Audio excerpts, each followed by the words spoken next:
Bonjour tout le monde, il est 11 heures, on va débuter ce webinaire. Donc bienvenue au webinaire de la chaire de gestion du secteur de l'énergie sur la profitabilité des ressources énergétiques distribuées et du vehicle to grid au Québec.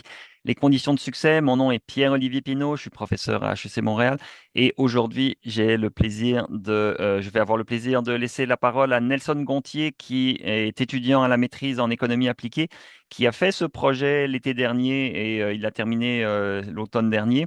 On publie ce rapport ce mois-ci parce que c'est un sujet intéressant, important, les ressources énergétiques distribuées. Au Québec, on sait qu'on a des besoins énergétiques grandissants.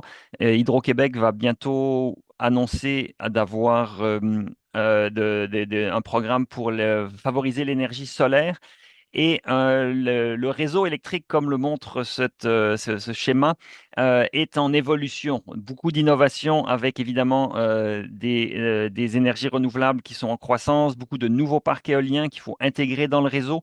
On a des parcs solaires qui se déploient, on a du stockage qui se déploie de plus en plus. Les bâtiments peuvent être à la fois des producteurs avec des panneaux solaires décentralisés, mais aussi avoir une consommation flexible, des batteries qui permettent d'avoir du stockage électrique dans ces bâtiments-là. Et on a évidemment aussi les véhicules électriques. Les véhicules électriques sont véritablement du stockage sur roue. On a des véhicules électriques de plus en plus gros avec des batteries et une capacité de stockage de plus en plus importante. Ça serait un petit peu absurde de développer tout ce stockage sur roue et de ne pas le rendre disponible pour aider à gérer le réseau durant les pointes de consommation. Nous sommes actuellement au Québec dans une vague de froid avec des pointes de consommation extrêmement importantes. Même quand il fait très froid, il y a des heures avec des consommations plus importantes que d'autres. Et les batteries électriques des véhicules pourraient à l'occasion servir pour soulager le réseau en satisfaisant une partie de la demande des résidents avec les véhicules électriques, avec les batteries de véhicules électriques. Donc tout ça, c'est très dynamique. Sur le terrain, au Québec, il se passe peu de choses. Ce projet que Nelson a fait sous ma supervision, c'était justement pour mieux comprendre dans un contexte québécois, du côté des consommateurs, pour les consommateurs résidentiels, quelle est la rentabilité de ces nouvelles technologies? Le solaire, les batteries, les véhicules électriques, mais en mode vehicle to grid, donc avec une communication du véhicule jusque dans la maison, pour voir si pour eux c'est intéressant. Donc on ne s'intéresse pas à la rentabilité pour le réseau, on ne prend pas le point de vue d'Hydro-Québec, on prend vraiment le point de vue des résidents, euh, des consommateurs résidentiels directement. C'est un projet qui est un peu dans la continuité d'un rapport, d'un article qu'on avait fait avec Seyed Reza Madani en 2014, un ancien étudiant de doctorat diplômé de HEC qui a fait un travail en collaboration à l'époque avec Decibel, qui est une compagnie québécoise qui fait justement des bornes bidirectionnelles. En fait, c'est plus que des bornes de recharge, c'est un système de gestion de l'énergie, mais qui permet la recharge bidirectionnelle, le vehicle to grid. Euh, donc, c'était en collaboration que nous avions fait une première étude en 2024 dans un contexte du Vermont et qui prenait en considération différents éléments pour le distributeur d'énergie, pour les consommateurs. Et on a un peu reproduit cette étude-là avec Nelson dans un contexte québécois, avec les tarifs québécois, pour voir quelle serait la rentabilité pour des consommateurs résidentiels québécois. Donc, c'est en guise d'introduction ce que je voulais dire. Je vais laisser la parole à Nelson. Il va présenter durant une trentaine de minutes le rapport dont il est l'auteur. Et nous allons après avoir une période de questions et d'échanges. Pour vos questions, je vous invite à les écrire dans la petite section Q&R en bas de l'écran. Vous cliquez, vous inscrivez votre nom et vous posez votre question. Et vers 11h40, on va pouvoir passer à vos questions. Je vous remercie de votre présence et Nelson, la parole est à toi. Merci beaucoup, Pierre-Olivier. Merci à tout le monde d'être avec nous aujourd'hui. Donc, c'est un plaisir là, de vous parler du projet de recherche que j'ai fait avec Pierre-Olivier. Donc, voici le plan de la présentation pour aujourd'hui. Donc, M. Pinault vous a déjà introduit au sujet. Donc, moi, je vais poursuivre en vous parlant là, de la méthodologie, donc le modèle qui a été adapté de l'étude qui a été faite au Vermont. Ensuite, les données qu'on a utilisées, puis comment on a calculé là, les bénéfices. Puis ensuite, on va se tourner vers les résultats, puis les nombreuses analyses de sensibilité qui ont été faites, là, notamment au niveau du prix de revente, de la capacité de batterie des panneaux solaires, puis aussi de la capacité de batterie du véhicule électrique et des coûts d'installation. Puis on va terminer là avec une brève conclusion. Donc, sans plus attendre, passons à la méthodologie. Donc, on a utilisé un modèle linéaire qui simule le fonctionnement là, des ressources énergétiques distribuées, puis d'un système de gestion d'énergie dans une maison intelligente. Donc, les variables de décision du modèle, c'est simplement les différents flux d'électricité qu'il va y avoir entre les différentes composantes d'une maison intelligente. Donc, notamment la charge domestique ou le load en anglais, la grille ou le réseau. Puis là, les véhicules électriques, ben, la batterie du véhicule électrique, la batterie d'appoint, puis les panneaux solaires qui peuvent être installés. Donc, l'objectif du modèle, c'est vraiment d'optimiser ces déplacements d'énergie-là, de sorte que les coûts totaux de consommation d'électricité vont être minimisés, puis ça, pour chaque pas de temps. Euh, L'étude, c'est faite sur un horizon de, l'optimisation se fait sur un an, puis euh, donc à chaque pas de temps de 15 minutes, on cherche à optimiser justement l'écart entre l'énergie qu'on reçoit du réseau, qu'on paye au tarif qui est en vigueur, puis l'énergie qui est renvoyée au réseau lorsque la revente, elle est permise. Donc, le modèle est sujet à plusieurs contraintes, là, notamment euh, concernant les flux d'énergie. Donc, c'est sûr, il faut s'assurer que la charge domestique, elle est couverte, donc que la demande en électricité, les besoins sont comblés. Ensuite, il faut s'assurer que l'énergie qui sort des batteries, que ce soit de la batterie stationnaire ou du véhicule électrique, elle soit inférieure à l'énergie qui est stockée dans la batterie. Puis similairement pour le panneau solaire, il faut s'assurer que l'énergie qu'on obtient de nos panneaux solaires ben, est inférieure à l'énergie qui peut être générée. Il y a aussi une contrainte au niveau de l'énergie qui est stockée dans le véhicule électrique. On ne veut pas que cette contrainte-là tombe en dessous d'un certain seuil. Euh, donc, dans ce cas-ci, on a utilisé un seuil de 24 kWh. Donc, évidemment, on veut là, que le client ait assez d'énergie pour pouvoir se déplacer.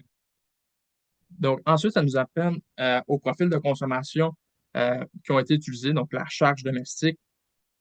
C'est des profils de consommation annuels. On a utilisé l'année 2021 comme année de référence. Les profils ont été générés là, à partir du logiciel Load Profile Generator. Puis, on a utilisé trois ménages.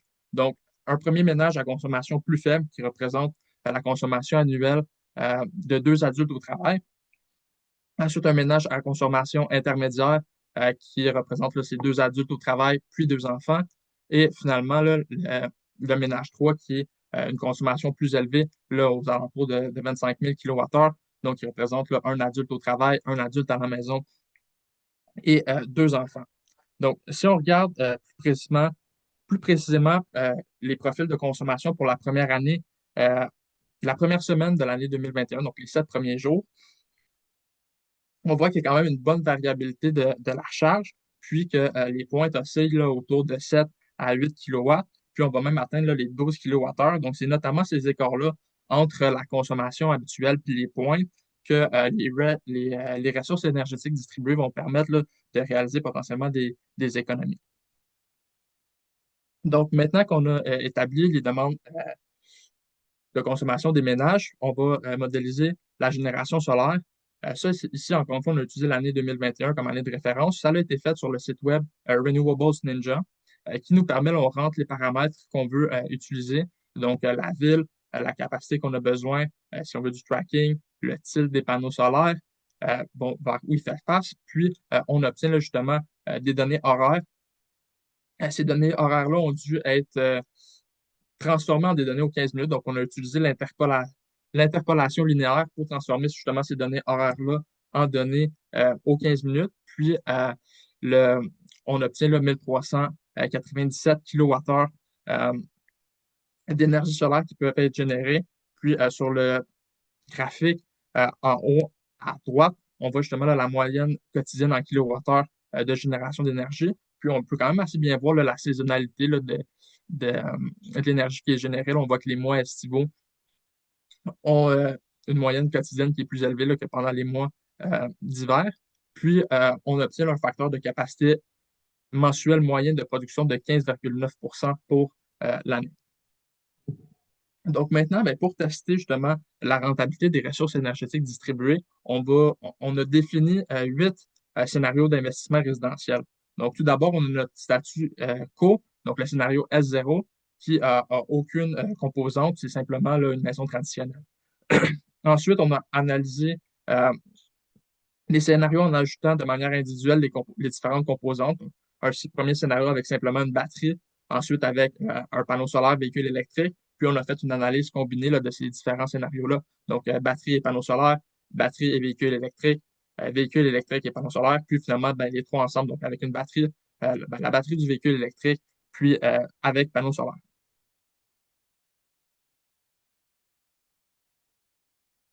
Donc, ensuite, on va regarder d'un petit peu plus près les composantes euh, qui ont été utilisés pour ces scénarios-là. Donc, tout d'abord, la batterie. Donc, les données ont été tirées là, du NREL Annual Technology Baseline Report. La même chose pour les panneaux solaires. Donc, on a utilisé une batterie de 12,5 kWh de capacité, puis qui a une capacité de charge et de décharge de 5 kW, qui a un coût de 32 380. Donc, euh, on a utilisé NREL pour les batteries. Ensuite, pour le véhicule électrique, on a posé une hypothèse qui est quand même ben, une hypothèse importante qui fait du sens selon nous, hein. C'est que le coût d'achat du véhicule électrique n'est pas compté dans le coût d'investissement du scénario, ce qui fait du sens parce que les gens qui ont des véhicules électriques vont pas acheter un véhicule électrique pour réaliser possiblement des économies sur leur facture d'électricité. Donc, c'est pour d'autres raisons qu'ils vont acheter un véhicule. Donc, on ne le comptabilise pas là, dans le coût d'investissement. Donc, c'est vraiment le chargeur, le prix du chargeur bidirectionnel euh, qui est compté ici. Puis, on a pris là, les données, le prix qu'on retrouve sur Décibel, donc de 7 755. Ensuite, pour la capacité du véhicule électrique, on a utilisé, c'est assez conservateur, mais euh, 60 kWh de capacité. Donc, c'est conservateur, on est au courant, mais dans l'analyse de sensibilité, la même chose pour les panneaux solaires avec une capacité de 1 kW, c'est pas beaucoup, mais dans nos analyses de sensibilité, on augmente graduellement ces capacités-là. Donc, ça pallie un petit peu à cette critique-là qu'il peut y avoir, euh, que c'est peut-être pas réaliste ou c'est faible comparativement à ce qui est faisable. Puis ensuite, ben, pour revenir aux panneaux solaires, euh, même chose, comme j'ai dit, une capacité d'un kilowatt. On a utilisé un prix de 4339. C'est les données qui sont tirées euh, du rapport de NREL. Donc peut-être que c'est un peu différent ici au Québec. Là. On a vu des commentaires là-dessus que bon, les prix varient beaucoup, puis au Québec, c'est potentiellement moins cher. Mais on s'est vraiment basé sur les prix du NREL. Donc, on a utilisé là, le 4339. Donc ensuite, ici, on a un tableau qui résume un peu le tout, les différentes capacités, les prix.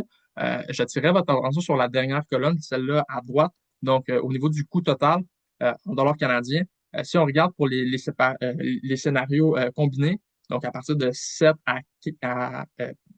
scénario 4 à scénario 7, pardon, donc on voit que l'addition des coûts n'est pas linéaire. Et ça, c'est parce que euh, on a posé l'hypothèse qu'il y avait certaines économies qui étaient euh, être susceptibles d'être faites en combinant justement l'installation. Donc ici, on a la répartition des coûts pour l'installation d'une batterie et d'un panneau solaire. Donc, comme on peut le voir, là, il y a quand même plusieurs coûts qui sont récurrents, mais peut-être pas nécessairement redondants. Donc, on a décidé de trancher de la manière suivante.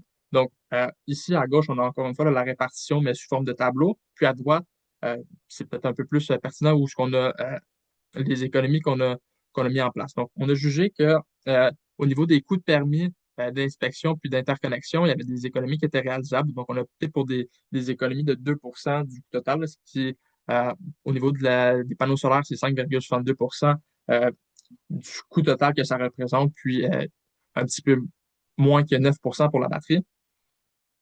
Similairement pour l'installation aussi, on pense qu'en combinant l'installation, là, il y a des économies qui sont faisables. Donc, on a opté pour 3% de l'installation pour quand il y en avait par paire. Puis pour les trois, là, on a augmenté ça un petit peu à 4% de rabais au niveau de l'installation.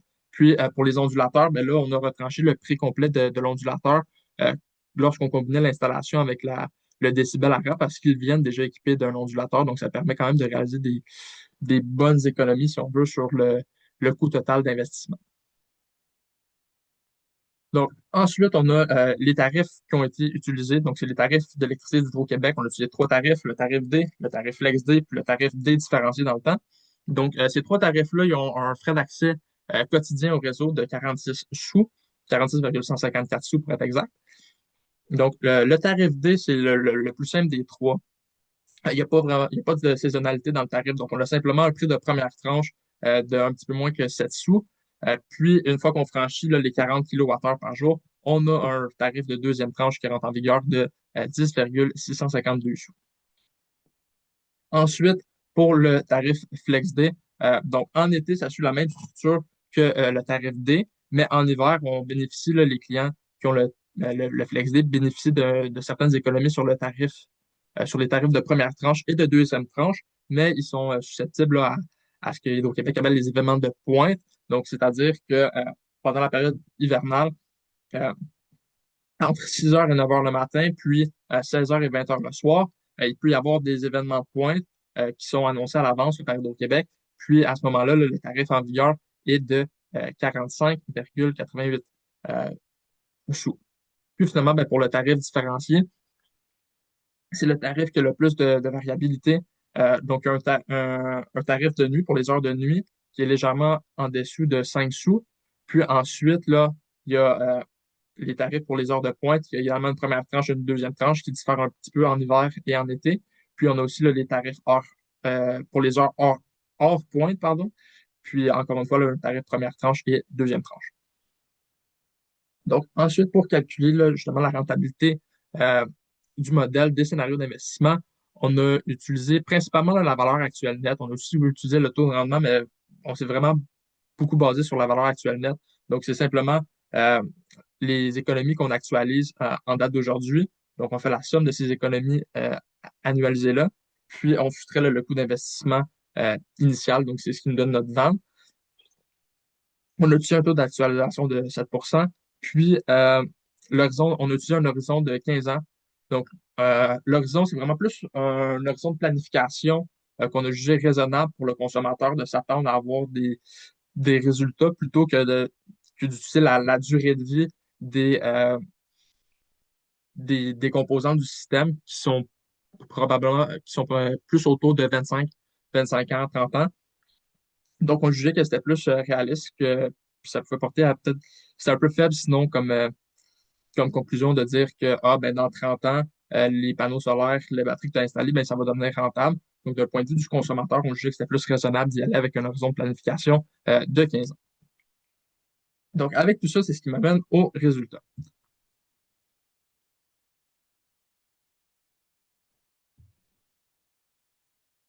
Donc, ici, j'ai un tableau détaillé qui présente les résultats pour le ménage 1. Euh, donc, on va regarder ça ensemble. On a une première colonne qui présente les coûts annuels. Donc, ça, c'est ce que ça coûte aux consommateurs en électricité auprès d'Hydro-Québec pour l'année. Donc, le statu quo, évidemment, c'est ce que ça coûte en temps normal.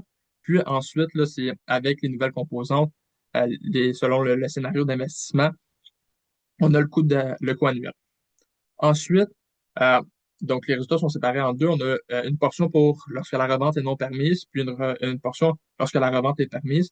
Euh, donc pour la revente non permise, on a une colonne qui présente l'énergie totale qui est reçue du réseau.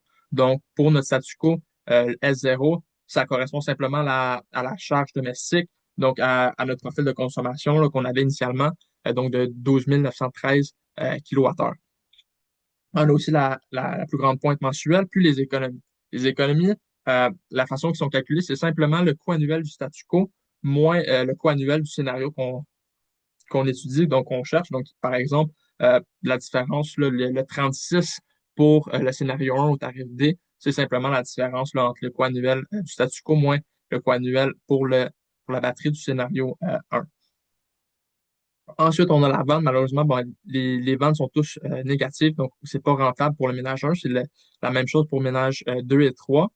Puis, si on va du côté de la revente qui est permise, donc pour la revente permise, pour l'itération de base, on a utilisé un prix de revente de 5 sous par kilowattheure. Puis, donc, le seul changement là, au niveau des colonnes dans nos résultats, c'est qu'au lieu d'avoir l'énergie totale qui est reçue du réseau, c'est l'énergie totale qui va être injectée dans le réseau.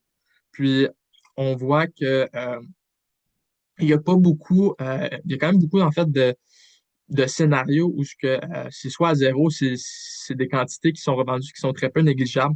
Donc, bon, ça pointe un peu vers l'idée que 5 sous, c'est peut-être pas optimal au niveau là, des batteries qui, leur potentiel n'est pas optimisé à ce niveau-là, des possibilités d'arbitrage. Puis, mais il faut garder en tête que au niveau des tarifs d'Hydro-Québec qui nous chargent, il y a trois composantes.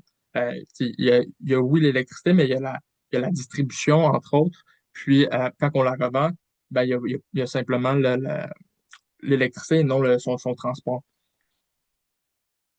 Donc, si on regarde ça, comme je disais, dans les deux cas, autant que lorsque la revente n'est pas permise que la revente est permise, c'est négatif pour les ventes. Puis on voit là, que les scénarios qui sont du moins les plus prometteurs, c'est au niveau des panneaux solaires, puis des véhicules électriques.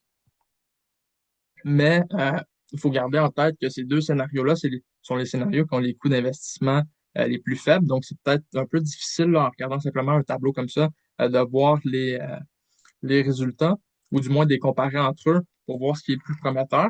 Donc, un indicateur qu'on a beaucoup utilisé, c'est le ratio VANCI, donc le ratio de la valeur actuelle nette euh, divisé par le coût d'investissement. Donc, de cette manière-là, on peut plus facilement là, comparer les différents scénarios entre eux. Puis, de cette manière-là, on voit que vraiment, pardon, que vraiment, ce sont les scénarios avec véhicules électriques qui sont les plus rentables, ben, du moins les moins non rentables, si on veut. Surtout là, au niveau du tarif dédifférencié, qui lui, c'est le tarif dans les trois, là, vu qu'il y a le plus de variabilité, qui offre les meilleurs résultats. Si on compare entre les différentes maisons, donc entre les différents profils, on voit aussi que bon, pour le M3, pour le ménage 3, la consommation plus élevée, euh, on dégage aussi là, des meilleurs résultats. Ça s'explique justement parce que on peut atteindre le seuil de dépassement euh, de tranche plus souvent.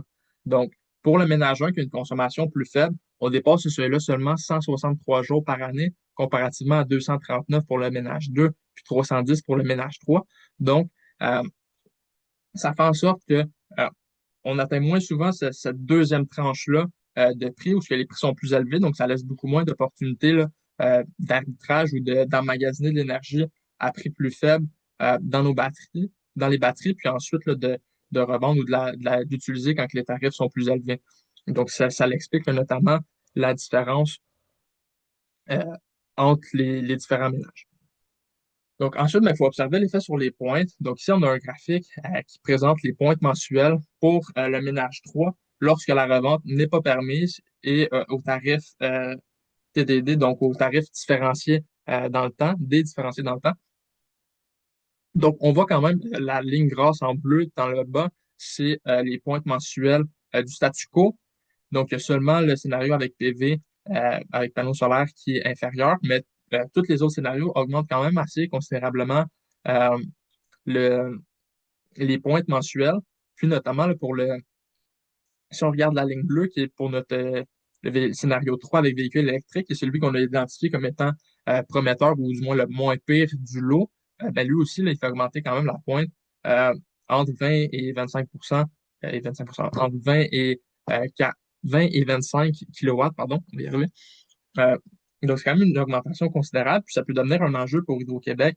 Euh, c'est justement, ça augmente les pointes de cette manière-là. Donc, il faut observer, c'est important d'observer quand est-ce que ces nouvelles pointes se forment. Donc, on a fait une petite analyse ici. Donc, euh, on a regardé les cinq plus grands événements de pointe pour tous les scénarios qui avaient des véhicules électriques. Donc, pour le scénario 3, le scénario 5, 6 et 7. Puis, on a comparé ça aux cinq plus grandes pointes pour notre statu quo. Donc, premièrement, j'attire votre attention sur le graphique en haut à droite. Donc, les cinq plus grandes pointes euh, pour le statu quo. Donc, la plus grande est de 13 kilowatts.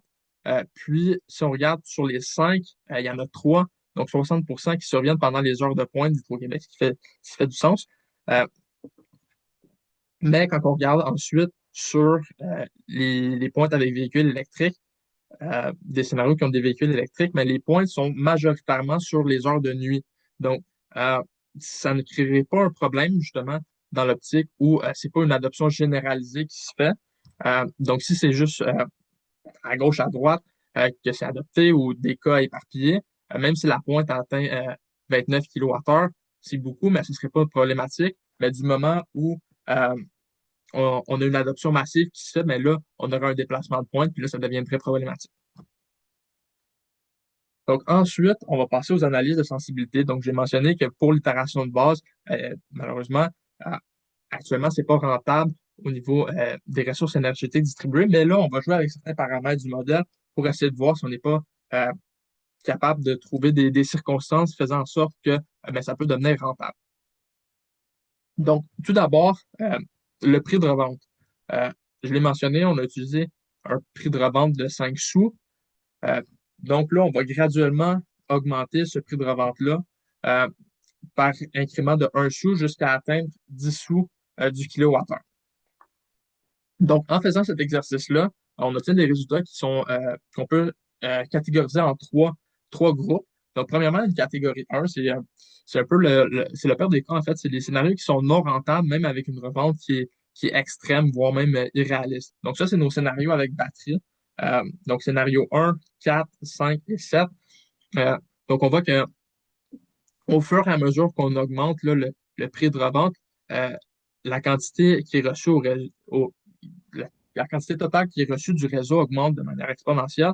Puis on voit même là, rendu à 10 sous du kilowattheure, c'est 133 000 euh, kilowattheures qui sont reçus du réseau, ce qui est aux alentours de 6 fois la demande, la consommation normale. Donc, c'est pas réaliste, autant du point de vue, surtout du point de vue d'Hydro-Québec, là, à 10 sous le kilowattheure. Si on réinjecte au réseau 100 000 kilowattheures, mais c'est 10 000 dollars en revente que Hydro-Québec finance en quelque sorte aux consommateurs, donc c'est pas logique. Puis même à ça, même avec cette quantité extrême de revente-là, ben, on n'est pas capable, on se rapproche, mais on n'est pas capable d'atteindre la rentabilité, donc c'est vraiment pas l'idéal. Similairement pour la catégorie 2, ben, là, c'est des scénarios qui, avec cette revente extrême-là, ça devient rentable. Euh, mais, encore une fois, la revente est extrême, puis c'est pas vraiment réaliste du point de vue d'Hydro-Québec. Puis finalement, ben, catégorie 3, c'est le scénario avec panneaux solaires. Donc, c'est non rentable. Oui, il y a une amélioration, mais ça demeure pas rentable. Mais là, au moins, la revente, elle est réaliste. Puis ça, ben, c'est simplement le scénario avec panneaux solaires. Comme il n'y a pas de batterie pour stocker l'énergie, ben, les possibilités d'arbitrage ou de stockage quand les prix sont faibles, puis de revente quand les prix sont plus élevés, ben, ça n'existe pas puisqu'il n'y a pas de batterie pour stocker cette énergie-là.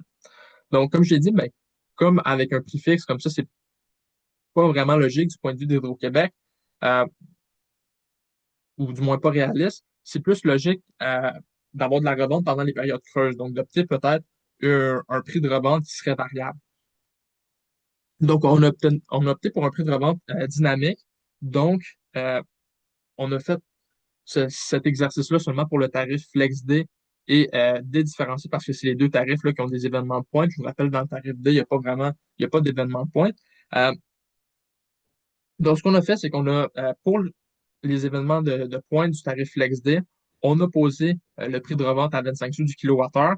Puis, pour les heures de pointe du tarif D différencié, on a fixé le prix à 15 sous du kilowattheure. Puis, pour le reste du temps, ben, on a gardé le prix de 5 sous par kilowattheure. Donc, en regardant le tableau, ici pour le ménage 2, on voit que il y a une amélioration, il y a une nette amélioration là, au niveau des vannes. On a quoi? Pratiquement 8 000 dollars de, au niveau de gain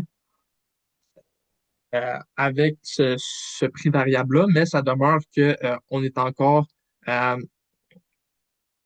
négatif au niveau des ventes, mais au moins euh, l'énergie qui est réinjectée dans le réseau, c'est beaucoup plus réaliste à ce niveau-là. Donc, ensuite, on a testé en augmentant la capacité de batterie et de panneaux solaires. Je vais aller quand même assez rapidement pour ces scénarios-là, surtout pour les batteries, parce que ben, les batteries, ils ont un coût d'investissement qui est très élevé. Puis, euh, ben, malheureusement, c'est pas rentable pour les batteries. Puis même en augmentant là, la capacité de batterie, ben, c'est sans surprise, oui. En fait, ça devient pire. Puis, il n'y a pas vraiment de gain au niveau du ratio Vance-Scié. La seule raison qui explique ici là, pourquoi on a une amélioration, là, on a des plus grandes croissances d'économie au niveau de la croissance du coût d'investissement, c'est qu'au niveau du rapport de NREL, euh, le prix pour la batterie de 20 kWh elle a un meilleur coût par kilowattheure de capacité comparativement à celle de 12,5. Donc, c'est ce qui explique là, le meilleur ratio, mais il n'y a pas vraiment de gain au niveau des batteries. Puis c'est un peu malheureusement le même son de cloche au niveau du solaire. J'ai mentionné que pour notre itération de base, on avait seulement utilisé 1 kWh, ce qui n'était pas réaliste. Si on est pour faire l'installation de panneaux solaires sur la maison, on va certainement en mettre peut-être plus que 1 kW de puissance installée. Mais même chose en augmentant la capacité, on a augmenté de 1 kW jusqu'à 10 kW de capacité installée. Puis là non plus, il n'y avait pas de. Les ventes ne devenaient pas rentables. Mais on voit quand même qu'en regardant là, une analyse du ratio Vance-CI, on a un graphique qui montre la parabole. Là, ici, c'est pour la capacité solaire pour le scénario 4 avec le tarif différencié dans le temps. On est quand même capable d'aller chercher un point d'optimalité au niveau du ratio Vance-CI. Donc ici, au niveau du ratio, ce serait optimal d'installer 4 kW de puissance de puissance de génération solaire. Puis là, dans le tableau à droite, là, ça résume justement ces capacités solaires-là optimales pour chacun des scénarios qui ont du solaire, puis pour chacun des trois tarifs. Euh, bon, puis dans le rapport, on pousse un petit peu plus euh, en combinant, là, en regardant l'apport combiné des batteries puis du solaire, donc en augmentant à 20 kW la capacité installée pour les batteries tout en augmentant là, le solaire.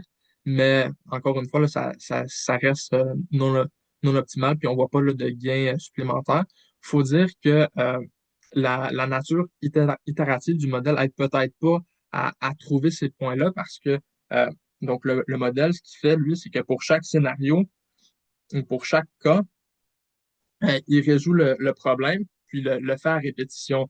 Donc, peut-être d'avoir un modèle qui plutôt serait plus poussé, plus développé. Malheureusement, ça va bien au-delà de mes capacités de programmation, mais qui optimise au sein même la quantité euh, de batterie, la capacité installée de solaire, donc en tant que variable de décision et non en étant des paramètres du modèle qu'on fait changer.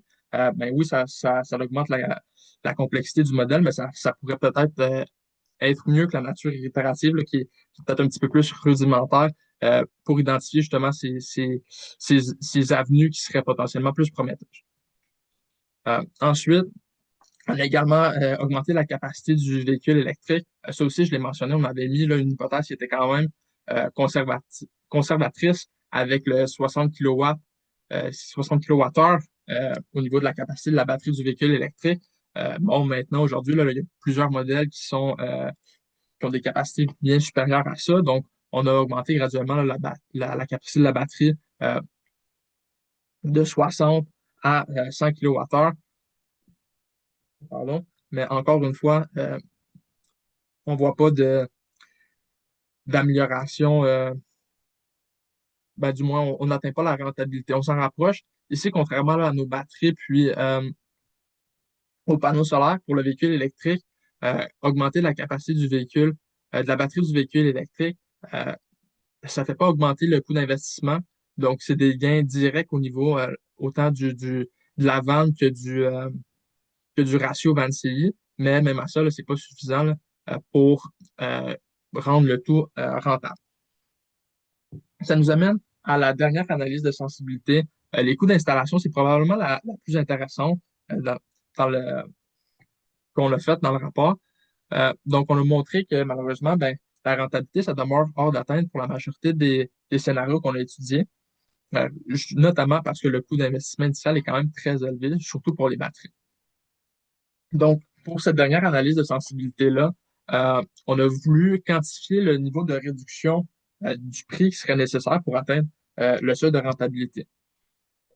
Donc, on est parti de 100% du coût d'investissement, puis graduellement, on a enlevé 5% de ce prix-là jusqu'à atteindre 30% du coût initial d'installation.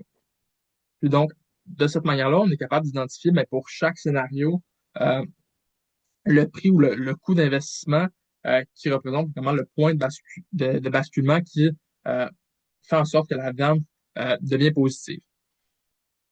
Donc, avec cette approche-là, il y a deux scénarios qui deviennent rentables seulement. Donc, euh, les scénarios avec véhicules électriques seulement, puis on a le scénario 6 qui est véhicules électriques et panneaux solaires. Donc, pour les batteries, même avec une réduction là, jusqu'à 30% du prix, euh, ça demeure non rentable. Donc, pour le scénario 3, donc c'est pas rentable, ça demeure non rentable pour le tarif D, notamment, pour le mentionner, c'est le tarif qui a le moins je l'ai mentionné plutôt, c'est le tarif qui a le moins de variabilité dans son prix, du moins dans ses tarifs. Donc, ça offre le moins d'opportunités de réaliser des économies, mais on est quand même capable là, de, d'atteindre un point de rentabilité pour le tarif FlexD et le tarif D différencié dans le temps. Donc, pour le tarif FlexD, lorsque le prix est réduit à 45% du prix initial, donc on a une réduction de 50% du coût d'investissement, ben, on atteint la rentabilité, on dégage une vente de 377 $. Puis, pour le tarif dédifférencié, ben, lorsque le prix est diminué à 65% de son coût initial, donc une réduction de 35%, là, on atteint la rentabilité avec une vente de 180, de 239 $. Pardon. Puis, pour vous mettre ça en perspective, on avait initialement un coût initial de 4 339 $ pour nos panneaux solaires.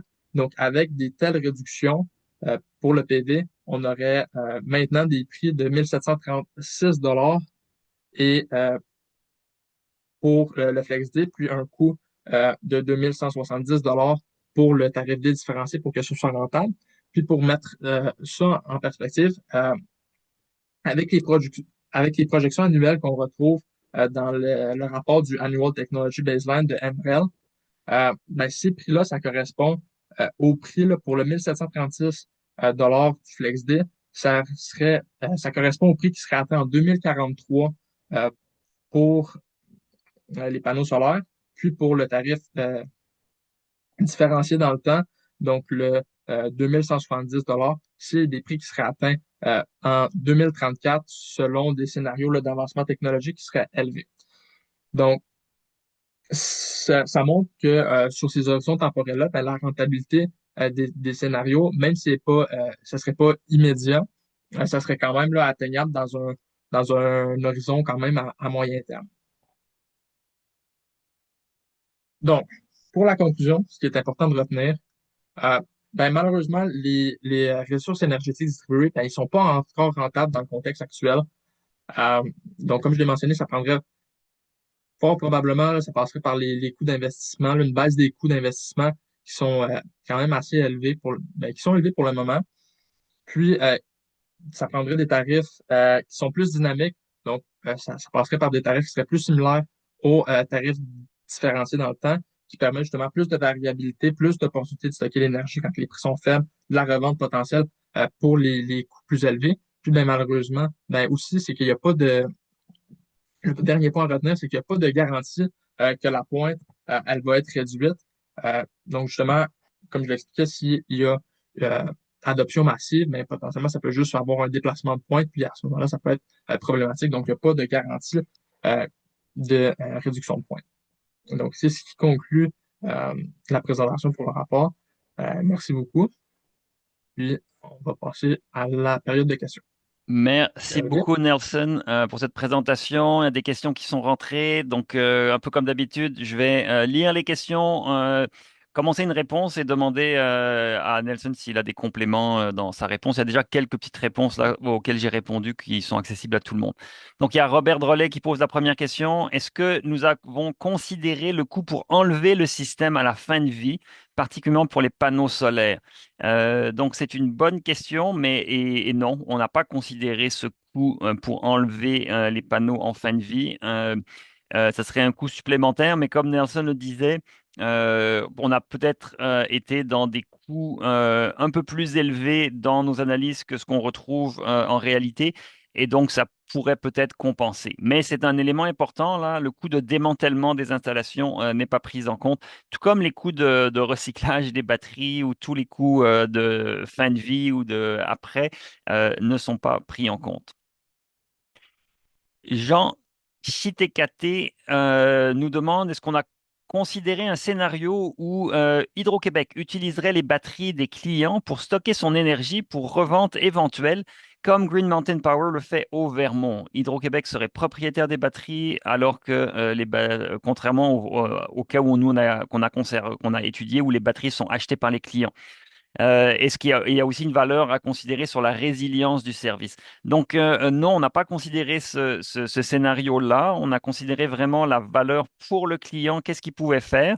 C'est évident qu'il y a une valeur pour le réseau et c'est pour ça que Green Mountain Power au Vermont, justement, subventionne ces batteries-là dans certains cas pour justement éviter d'avoir à faire face à des pointes plus élevées dans son réseau de distribution et donc à délocaliser l'approvisionnement. Euh, donc, c'est quelque chose qu'on n'a pas regardé, qui est important de regarder, peut-être dans des projets futurs. Et au niveau de la résilience du service aussi, on le sait, là, il y a des pannes de service. C'est sûr que c'est très important si on veut avoir une électricité en continu, d'avoir une capacité de stockage. Et cette valeur-là du stockage, non, non plus, on n'a pas calculé. C'est évident qu'elle est réelle, cette valeur du stockage, surtout comme on le sait, il y a malheureusement là, des pannes qui ont tendance ces dernières années à être un peu plus fréquentes au niveau des consommateurs résidentiels. Donc, il y a une valeur. Cette valeur du stockage, elle peut dépendre beaucoup de est-ce que vous avez un congélateur avec beaucoup de choses dedans ou pas. Et donc, ça peut varier là d'un client à l'autre, la valeur de perdre le service, mais on l'a pas fait. Donc, c'est des études à faire à l'avenir. Léa Berlinguet nous demande pourquoi ne pas avoir comparé aussi le tarif flex des options crédit hivernal qui ne comportent pas de pénalité en période de pointe. C'est une bonne question. On ne pouvait pas faire tous les tarifs. Et donc, l'option de tarif crédit hivernal, c'est vraiment le penchant, c'est vraiment la version carotte du tarif FlexD, qui est la version un peu bâton du tarif. Dans le FlexD, on punit la consommation aux heures de pointe, tandis que dans l'option crédit hivernal, on récompense la diminution de consommation. Donc, on ne l'a pas fait parce qu'on ne peut pas tout faire. Une autre raison, c'est que les deux tarifs sont assez équivalents en bout de ligne, parce que le payer plus cher durant les heures de pointe critique est compensé par les tarifs moins chers pendant tout l'hiver, pendant les hors des heures de pointe critique. Donc, les deux sont équivalents. Par contre, ce qui n'est pas équivalent, c'est dans l'option de crédit hivernal les consommateurs peuvent jouer avec leur consommation pour simuler une plus grande baisse de consommation. Et ça, c'est quelque chose qui aurait pu être un peu difficile qui aurait été plus difficile à introduire dans le modèle. Est-ce que de calculer la réduction de pointes réelles durant les heures de pointe critique et d'établir le niveau de référence, de consommation de référence à partir duquel on calcule la réduction. Donc, ça introduit un petit aspect de jeu et de tricherie dans le système là, qui est réel dans l'option de crédit hivernal, malheureusement, que tout le monde ne fait pas. Là, tout le monde ne triche pas, mais Hydro-Québec a déjà fait le constat qu'on a des gens qui augmentent leur consommation de base pour pour simuler une plus grande réduction de consommation. Donc ça fait partie des raisons là, pour lesquelles on ne l'a pas fait. Mais grosso modo, j'aurais tendance à dire, tous nos résultats pour le tarif FlexD là, reflètent à peu près bien ce qu'on pourrait avoir dans l'option avec l'option crédit hivernal. Nelson, s'il y a des choses, n'hésite pas. Alexis Ekatriquet nous demande, est-ce qu'il y a un coût pour Hydro-Québec d'intégrer les clients dans un système énergétique bidirectionnel, équilibrage du réseau, modification au système de transport et distribution, etc. Alors oui, évidemment, on ne peut pas transformer tout le système, tout le réseau qui est vraiment historiquement qui a été calibré là pour être un réseau centralisé qui pousse de l'énergie vers des clients. On ne peut pas subitement le rendre bidirectionnel et s'assurer que tout le monde peut rentrer dans le réseau et revendre dans le réseau. Donc, il y a des coûts réels d'intégration c'est un réseau qui deviendrait un réseau plus intelligent, plus flexible, mais il y a des coûts technologiques de gestion que Hydro-Québec étudie avec intérêt parce que c'est quelque chose qui se développe. Ils sont peut-être Enfin, on n'a jamais vu exactement de chiffres. Personnellement, j'ai jamais vu de chiffres là sur combien est-ce que ça coûterait par client ou de façon plus systémique là pour l'ensemble du réseau pour le rendre bidirectionnel. Et dans un premier temps, un peu comme dans le scénario que Nelson a présenté, le tarif sans revente d'électricité. Nous, on a fait un tarif de revente, mais on pourrait imaginer, on parlait de vehicle to grid, mais on peut parler de vehicle to home. Dans un premier temps, simplement si les résidents ne peuvent pas revendre, mais peuvent simplement stocker pour leurs propres besoins et éviter d'acheter au réseau, ben là, il n'y a pas de coût spécifique parce que c'est simplement de l'effacement de demandes durant certaines périodes. Et cet effacement de demande, ben là, ça ne change pas la nature du réseau en dehors de la maison. Et donc ça serait ce qu'on appelle le vehicle to home. Il y a beaucoup moins il y a pas de coût de réseau de distribution pour l'intégration de cette solution-là. Mais il y a des coûts et c'est certain qu'il va falloir investir dans le réseau de distribution si on veut pouvoir intégrer davantage toute cette technologie-là et prendre en compte tous les échanges.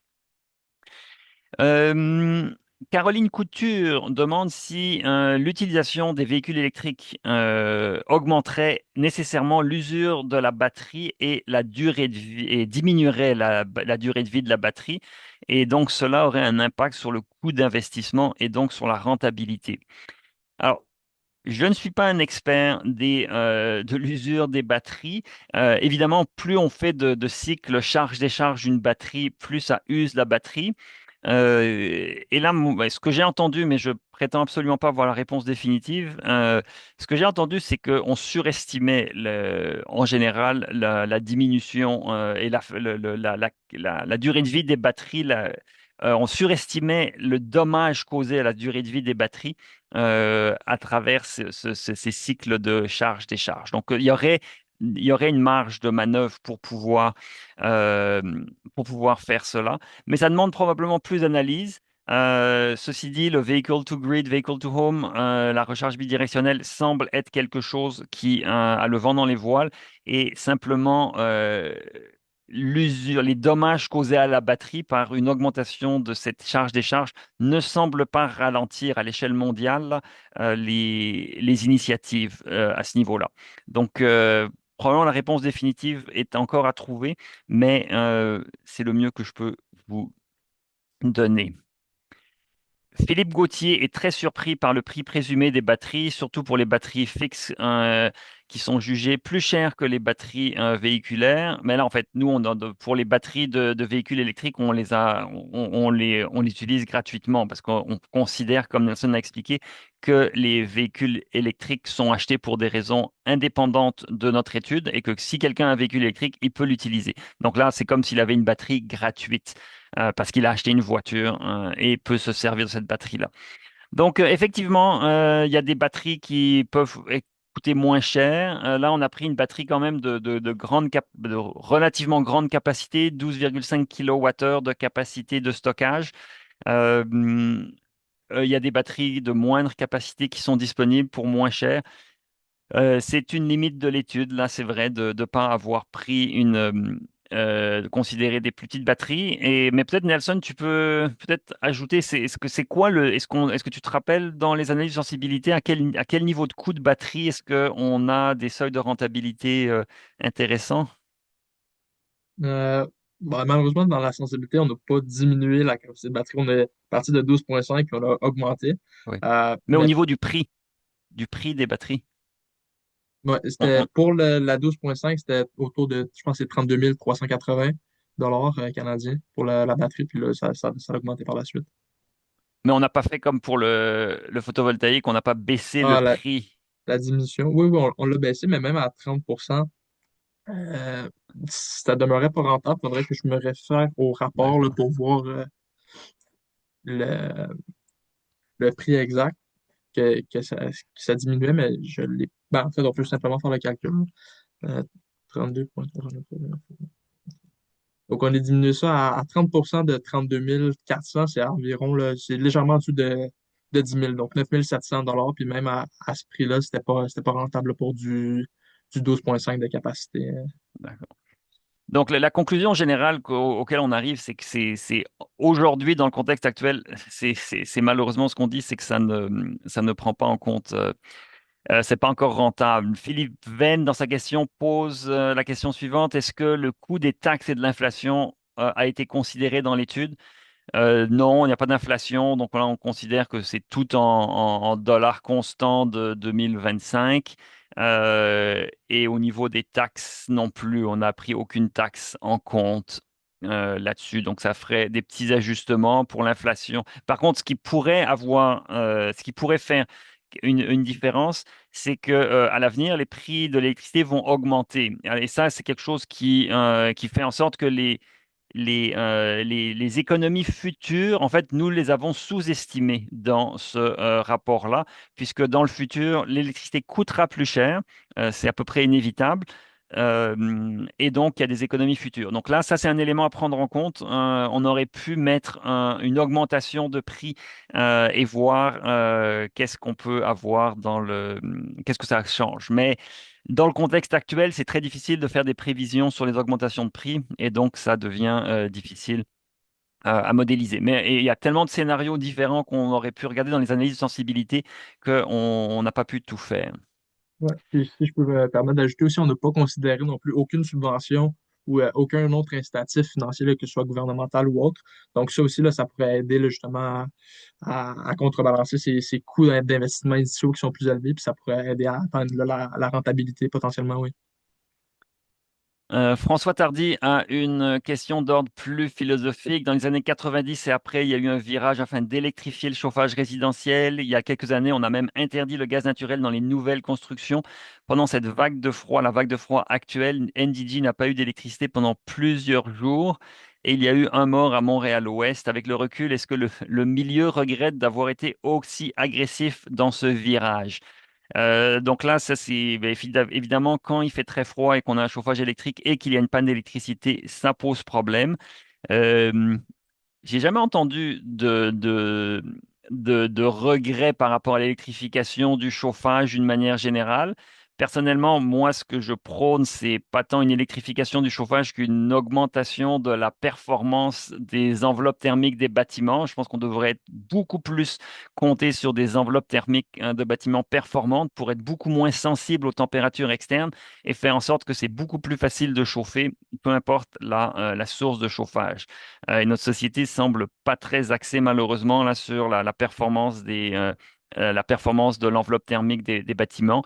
Et on peut le voir avec la loi 41 dont le gouvernement a publié là les règlements en début d'année. On exclut de la loi 41 là, euh, tous les bâtiments résidentiels unifamiliales, duplex, triplex.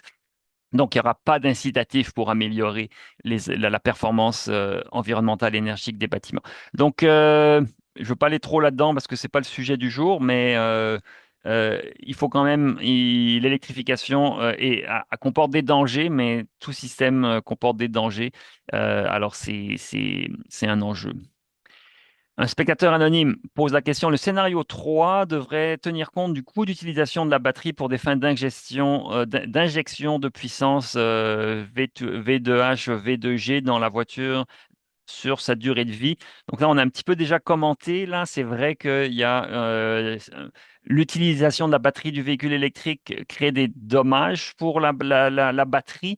C'est assez difficile de savoir quels sont ces dommages. Et comme je disais déjà, ces dommages-là semblent être un petit peu surestimés. Mais c'est vrai, il y a des dommages qui peuvent être créés. Là, quand on utilise une batterie, on l'use et donc elle perd en durée de vie. Et donc, euh, on pourrait ajouter un coût supplémentaire là-dessus. Un autre spectateur anonyme demande, je n'ai pas bien compris pourquoi dans le scénario 3, il n'y a pas de CI, de coût d'investissement. Pourquoi le scénario n'est pas rentable? Euh, mais il y a un coût d'investissement dans le scénario 3. Le scénario 3, c'est le scénario où on a le véhicule électrique. Et le coût d'investissement, c'est celui de l'achat de l'équipement de type décibel ARA qui permet d'avoir une borne bidirectionnelle et de décharger le véhicule électrique pour alimenter la maison. Donc, on a pris ce coût d'investissement-là en compte, mais on n'a pas pris le coût du véhicule électrique et de la batterie du véhicule électrique en compte. Euh, Laura Guillon pose la question suivante. Pour les scénarios avec véhicule électrique, est-ce que le coût d'investissement pour une borne bidirectionnelle est considéré pour pouvoir injecter sur le réseau? Est-ce qu'on admet que 100% de capacité de la batterie est disponible ou bien on se garde un minimum pour que le véhicule électrique soit fonctionnel? Alors, Nelson l'a mentionné, mais la réponse, c'est que toute la batterie n'est pas rendue disponible. Seulement, on s'assure qu'il y ait 40% de la batterie, soit 24 kWh, qui reste disponible et à la charge pour l'utilisation du véhicule.